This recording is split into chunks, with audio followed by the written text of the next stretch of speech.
Hello and welcome to day 71 of Not Alone Today Chronological Bible Reading Plan with Joseph and Anu. Today we're reading Judges chapter 1 to 3. We'll be stopping at verse 6 of chapter 3. We're using the New Revised Standard Version, the updated edition. Just before we get into the reading, just to give a quick overview on the book of Judges. So we left off in the book of Joshua with the nations having come together in the promised land, some on the east of the Jordan, some on the west of the Jordan, and they are settled in their land.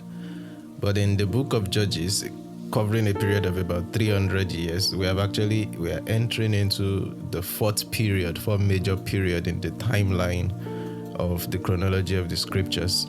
So this is the period that will lead to the formation of Israel as a nation with its own king and rulership. But in between the period of Joshua and when eventually we would have the first king, which is Saul, the period in between is where the book of Judges is situated. There are about 12 judges in all that will be mentioned, 6 of them with much more details than the other 6 that their stories are told in a fewer verses. But the main thing about the book of Judges is the cycle, which we'll begin to see right from the very beginning. It begins usually with apostasy. In other words, a new generation forgets the God of Israel that has saved them. They begin to worship the foreign gods. And as a result, the apostasy leads to oppression. God will cause one of those enemy neighboring nations to become hostile to them and to oppress them, to conquer them. And then, of course, at that point, it leads on to supplication. They cry out to God for help. And out of deep compassion for them, it leads on to the fourth part of the cycle, which is deliverance. God will raise a particular judge amongst them, usually like someone with some military and administrative leadership capacity, empowered by the Holy Spirit to defeat those oppressors. And of course, after that particular judge dies, another generation would arise that doesn't know the God of Israel, and the cycle continues. So for about 300 years, that cycle kept repeating itself until we will arrive entering into 1 Samuel and begin to see the story of Israel having a king, beginning with Saul. So that's, in a nutshell, what to expect in the book of Judges. Chapter 1, beginning from verse 1. After the death of Joshua, the Israelites inquired of the Lord, "Who shall go up first for us against the Canaanites to fight against them?" The Lord said, "Judah shall go up. I hereby give the land into his hand." Judah said to his brother Simeon, "Come up with me into the territory allotted to me, that we may fight against the Canaanites. Then I too will go with you into the territory allotted to you." So Simeon went with him. Then Judah went up, and the Lord gave the Canaanites and the Perizzites into their hand, and they defeated 10,000 of them at Bezek. They came upon Adonibezek at Bezek, and fought against him and defeated the Canaanites and the Perizzites. Adonibezek fled, but they pursued him and caught him and cut off his thumbs and big toes. Adonibezek said, 70 kings with their thumbs and big toes cut off used to pick up scraps under my table, as I have done. So God has paid me back." They brought him to Jerusalem, and he died there. Then the people of Judah fought against Jerusalem and took it. They put it to the sword and set the city on fire. Afterward, the people of Judah went down to fight against the Canaanites who lived in the hill country, in the Negeb and in the lowland. Judah went against the Canaanites who live in Hebron. The name of Hebron was formerly Kiriath Arba. And they defeated Shishai and Hahiman and Talmai. From there they went against the inhabitants of Debir. The name of Debir was formerly Kiriath Shephar. Then Caleb said, "Whoever attacks Kiriath Shephar and takes it, I will give him my daughter Aksha as wife." And Othniel, son of Kenaz, Caleb's younger brother, took it, and he gave him his daughter Aksha as wife. When she came to him, she urged him to ask her father for a field. As she dismounted from her donkey, Caleb said to her, "What do you wish?" She said to him, Give me a blessing, since you have set me in the land of the Negeb. Give me also Gulet Mayim. So Caleb gave her Upper Guloth and Lower Guloth. The descendants of Hobab, the Kenite, Moses' father-in-law, went up with the people of Judah from the city of palms into the wilderness of Judah, which lies in the Negeb near Arad. Then they went and settled with the Amalekites. Judah went with his brother Simeon, and they defeated the Canaanites who inhabited Zephath, and devoted it to destruction. So the city was called Hormah. Judah took Gaza with its territory, Askelon with its territory, and Ekron with its territory. The Lord was with Judah, and he took possession of the hill country, but could not drive out the inhabitants of the plain, because they had chariots of iron. Hebron was given to Caleb, as Moses had said, and he drove out from it the 3 sons of Anak. But the Benjamites did not drive out the Jebusites who lived in Jerusalem. So the Jebusites have lived in Jerusalem among the Benjamites to this day. The house of Joseph also went up against Bethel, and the Lord was with them. The house of Joseph sent out spies to Bethel. The name of the city was formerly Luz. When the spies saw a man coming out of the city, they said to him, "Show us the way into the city, and we will deal kindly with you." So he showed them the way into the city, and they put the city to the sword. But they let the man and all his family go. So the man went to the land of the Hittites and built a city and named it Luz.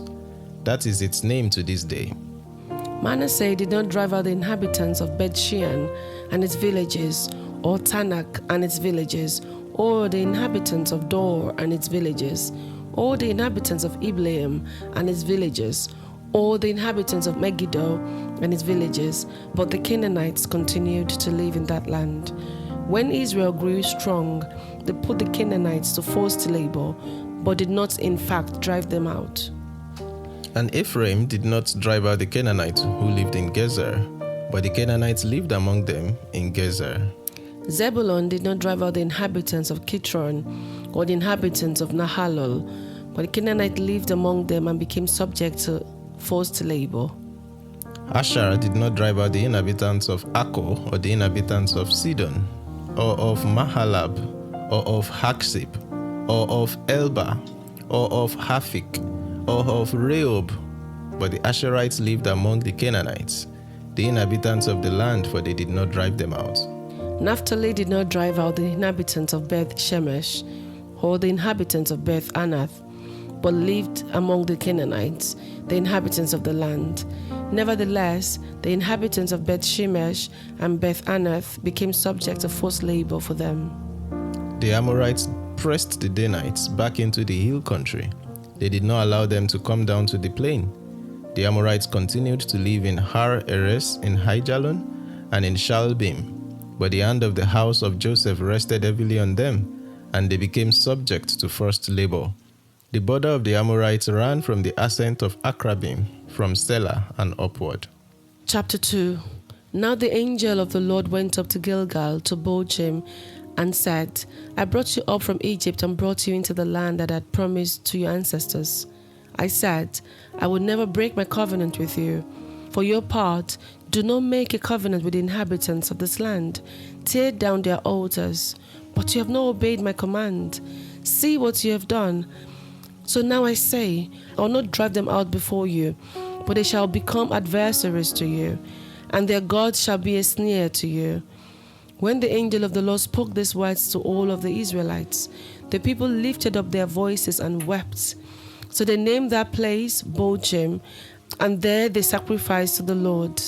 When Joshua dismissed the people, the Israelites all went to their own inheritances to take possession of the land. The people served the Lord all the days of Joshua and all the days of the elders who outlived Joshua, who had seen all the great work that the Lord had done for Israel.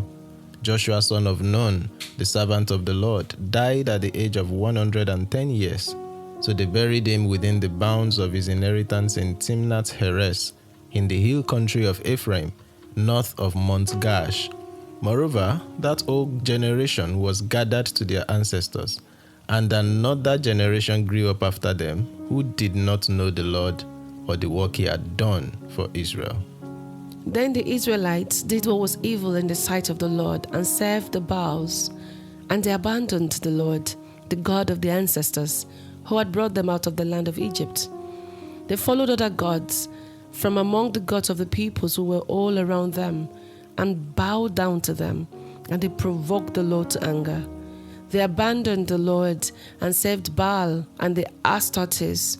So the anger of the Lord was kindled against Israel, and he gave them over to plunderers who plundered them, and he sold them into the power of their enemies all around, so that they could no longer withstand their enemies.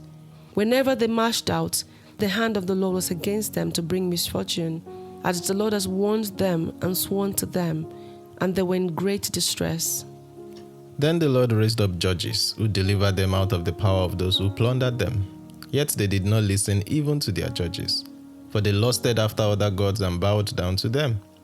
They soon turned aside from the way in which their ancestors had walked, who had obeyed the commandments of the Lord. They did not follow their example. Whenever the Lord raised up judges for them, the Lord was with the judge, and he delivered them from the hand of their enemies all the days of the judge. For the Lord will be moved to pity by their groaning, because of those who persecuted and oppressed them. But whenever the judge died, they would relapse and behave worse than their ancestors, following other gods, serving them and bowing down to them. They would not drop any of their practices or their stubborn ways. So the anger of the Lord was kindled against Israel, and he said, "Because this nation has transgressed my covenant that I commanded their ancestors, and have not obeyed my voice, I will no longer drive out before them any of the nations that Joshua left when he died." In order to test Israel, whether or not they would take care to walk in the way of the Lord as their ancestors did, the Lord had left those nations, not driving them out at once, and had not handed them over to Joshua. Chapter 3. Now these are the nations that the Lord left to test all those in Israel who had no experience of war in Canaan. It was only for successive generations of Israelites to teach war to those who had no experience of it.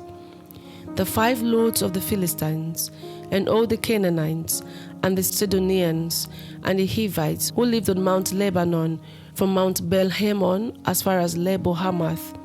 They were for the testing of Israel, to know whether Israel would obey the commandments of the Lord that he commanded their ancestors by Moses.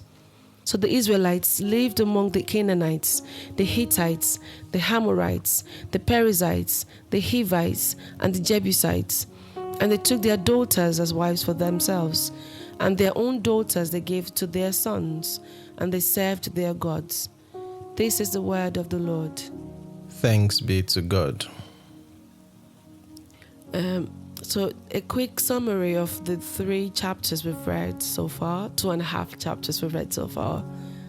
Firstly, in chapter 1, we read how that the people inquired of the Lord who shall go up for them against the Canaanites. And God chose Judah to go up. And then in verse 4, Judah went up, and in verse 9, he also went down to fight the Canaanites. And also in this chapter, there was a recap of what happened in the last chapter in Joshua, where it was recounted what had happened with the people that were conquered, and how that most of the tribes did not force out the Canaanites, but instead some of them forced them to forced labor. And then in chapter 2, we read about the Israelites' disobedience, how that an angel of the Lord spoke to them about what they had done, how that they did not obey what God had said. And again, a summary of what happened with the death of Joshua was recounted in this chapter. And then we went on to see how that God's anger was rekindled against the Israelites because of their unfaithfulness. So chapter 1 and 2 is kind of giving us a background of how the Israelites will become unfaithful, and now they'll be plundered until judges are being allocated to them. And then chapter 3, the 6 verses we read, talked about the nations remaining in the land, and how that God had a purpose for them remaining there. So moving on to chapter 1, did anything stand out to you?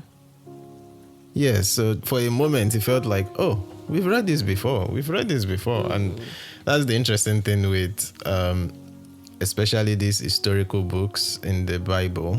And so far, it's just felt like we have gotten into a physical Bible, began from Genesis and just kept on opening the pages and following the story chronologically. But yes, this is part of what we saw at the very end of Joshua, all of them being repeated all over again with a bit more context. And what stood out to me is what we have already suspected and mentioned in that part of Joshua, but now with more details and more emphasis on how many of these tribes did not drive out the inhabitants. And we see it again and again. Manasseh, verse 27, did not drive out the inhabitants. Ephraim, verse 29, did not drive out the Canaanites. Zebulun, verse 30, did not drive out the inhabitants of Kitron, and on like it goes. Naphtali did not drive out the inhabitants of Beth Shemesh in verse 33. Amorites pressed the Danites back into the hill country in verse 34. So we now begin to have a framework for what we are going to see play out in the rest of the book. That these enemies that are going to become oppressors for the Israelites, they did not come out of nowhere. They came out of the incomplete victory, if you will, of the generations before. And specifically in the African Bible commentary that I use, there's a Yoruba proverb that was highlighted in the context of this narrative that says that in Yoruba it says "Ronto feshele kan ro abo ele meji," and the translation of that is that think of your actions once, but think of the consequences twice. In other words, the consequences have far-reaching implications, much more than the action itself. And in the context of this passage, is saying for any generation, so I'm speaking for my generation, for instance, we also have to start thinking of the consequences, the transgenerational consequences of some of the things we are doing or not doing, as the case may be, especially relative to what the generations that have come before us have done or not done. What stood out to you in chapter 1? What stood out to me is the role Aksha played in this chapter. Okay. She reminded me of the daughters of Zelophehad, how that she refused to be an object in the marriage, but she chose what she wanted. So despite the fact that her dad has already given her husband a land, she also asked for more. It reminds me of the shrewd servant. And now that sometimes in life, while we're going about our lives, we need to hone our negotiation skills and use it at pivotal moments. If we're the kind of people where our nature is just expect things to happen to us, it will be very tough because we'll just sit there wishing life would change without actually honing into what God has blatantly provided. And that's what she did. She didn't just sit on the one land that was given to her, to Othniel, her husband, but she urged her father. She urged her husband to ask her father for a field. And then when she was asked, she specifically said what she wanted. And that to me was quite, mind-blowing. Strategic. Yes, strategic is the word. Indeed. What stood out to you in chapter 2? In chapter 2, there's just that sobering verse in verse 10 that stood out to me. It says, "Moreover, that whole generation was gathered to their ancestors." This is the generation that settled in the promised land, the generation of Joshua and Caleb and the people they led. And then the latter part of the verse says, "And another generation grew up after them who did not know the Lord or the work that he had done for Israel." And there's just a big question mark, like, how does that happen? How does it happen that it's not like there was a gap where one generation disappeared and a fresh set of people dropped from the skies? This generation that arose after the generation that knew the Lord, is it a failure on the part of those who knew the Lord to not raise up their kids to know the Lord, despite all of the symbolisms and visible teaching points and reminder moments that God has, erected in their story? There are monuments, there were altars, all of which are meant to continue to birth stories. There were festivals, there were all sorts of rhythms that naturally in itself should raise a generation to know the Lord if the parents were faithful in practicing those things and fulfilling the purposes for which those festivals or events, tell them when you walk to the farm, tell them when you are lying down at home, bind them to your forehead, and all these things that God has instructed them. So it's quite not troubling, but challenging is the word, especially when I begin to think of, yes, I'm still in some sense, or we are still part of, in some sense, a younger generation or in-between generation. But then thinking of the future and the legacy that one desires to leave for generations to come behind us or after us, I think it poses some interesting challenge. Yes, it does. I wondered why the Israelites chose to serve these gods. Like, when we read Numbers and Deuteronomy, we read about the many things they're meant to do when they get to the land that God has prepared for them. And those activities, like you said, is enough to feel it's like enough it's enough of a 9 to 5 because of the carefulness of age instructions. So I wondered, like, how did they have the time to even know that the Baals were there? Talk less of serving them. And in my limited knowledge of these Baal gods, they require much more, like they require stringent things from their worshippers, isn't it? Yeah. Like more dubious things, like sacrificing your children, throwing your children to fire because you want harvests, things that are so horrible. So why would they want to do that, as opposed to taking a lamb to the tent of meeting to ask for forgiveness, or going outside the camp, or purifying their house? It's mind-blowing. And it's the same with our practical life these days. How that the worship of God feels so mundane that we are more attracted by speakers who talk about the stars, or some people would say they worship God in their atmosphere. So they will go in the park and be reading the trees and be swaying with the waves of the air. Like, it's as though we want something more than what is just normal and simple to us. And it's a struggle that people continue to go through. But I'm just praying that we're just reading the Bible chronologically this way. The hold that the devil has on us to make God's things so easy or too simple will be losing, that we begin to find the significance of our worship of Him. Yeah. Amen. And chapter 3 poses again an interesting point, the verses 1 to 6 that we read. Reading that just naturally takes me back to Genesis 1 to 3, especially with the creation of the tree of the knowledge of good and evil, which was the only one thing forbidden. And the purpose for that, eventually, as we'll find out, is to test their obedience, really, to validate their love. If you say you love God, then let's see if you have the opportunity not to, what you do.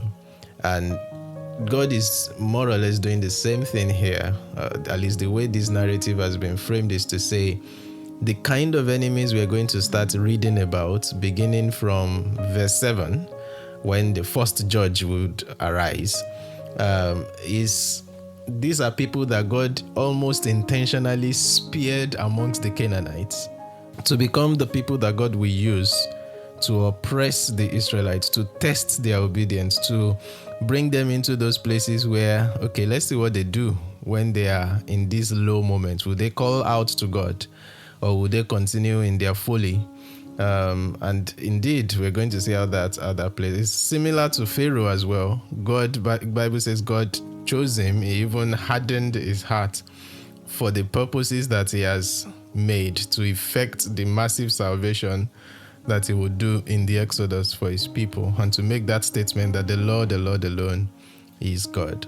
So yeah, it's quite interesting too. I like that the first 3 chapters has given us context for many of the familiar stories that we've heard about and read about in the book of of Judges for us to see what is going on in that story. What stood out to you? I just felt sad when I read in verse 6 and how that they took their daughters as wives for themselves and then gave their daughters to their sons and then served their God. It was a complete turn away from what God has said, like a complete, blatant disobedience. And all the costs we read in Deuteronomy 28, it just feels very crazy in a sense. It does. And that answers the question that you were asking, or maybe I don't know whether I was the one asking it, or we both asked it in different ways. Like, how did these people get to this point?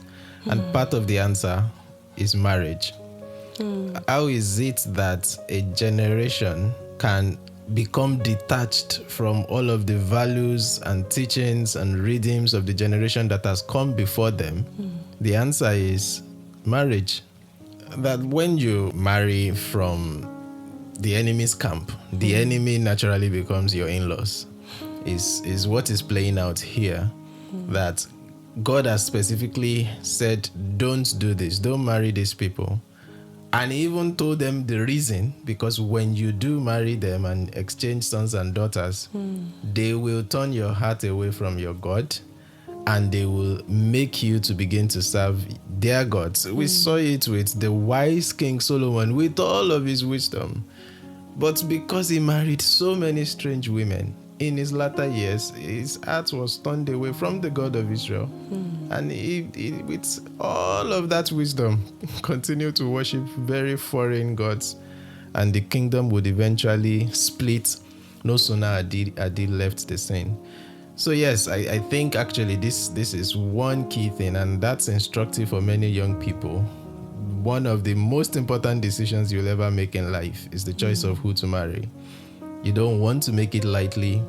You don't want to make it flimsily. We live in an age where there are so many opportunities to, quote unquote, simplify, how to make the choice. You can just go on social media or download an app and just swipe right, swipe left, as long as you are being led by the Spirit.